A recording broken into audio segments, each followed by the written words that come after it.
There is a military component to this, and there's a political component. Militarily, you cannot destroy them. That is clear.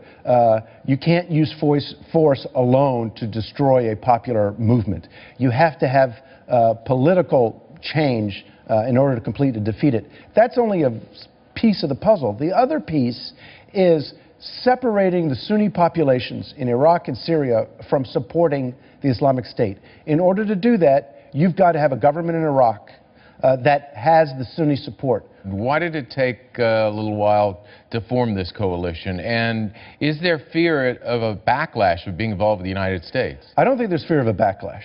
I think one of the reasons it took so long to form this coalition is because the United States was slow to act. Why does the United States need to take the first action when it's in their backyard? The United States is the leader of the free world, and people look to the United States to take the lead. They don't have, I think many countries don't have the, how should I put it, wherewithal or the gumption to do it. So these countries willing to put in money, willing to help with air support, no boots on the ground?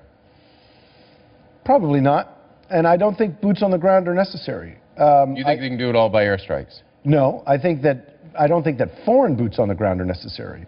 For example, when President Obama talked about his strategy for defeating ISIS in Iraq, he talked about these National Guard units that the Iraqis can form themselves in the Sunni parts of the country where ISIS is making gains. That's the kind of boots on the ground you need, i.e. local groups that will secure the territory, and outside groups that will help support them and give them the cover they need to do what they need to on the ground. But I think our lesson from Iraq is that foreign boots on the ground are not the solution because it's not sustainable. Sometimes these Arab countries support the United States, but they're quiet about it. They don't speak with a strong voice that's always heard in their region. Is this going to be different or not? It already is. And in fact, you know, I was amazed to read today that the Saudi government has officially acknowledged its participation in the strikes. Why were you amazed? Well, for the reason you say. They traditionally like to keep a lower profile and not stick their heads too far above the parapet so that they're not targets themselves. But clearly something has changed. And this is historic. And I think that when we look back on the history of the region 10 years from now, people will point to this campaign as a turning point.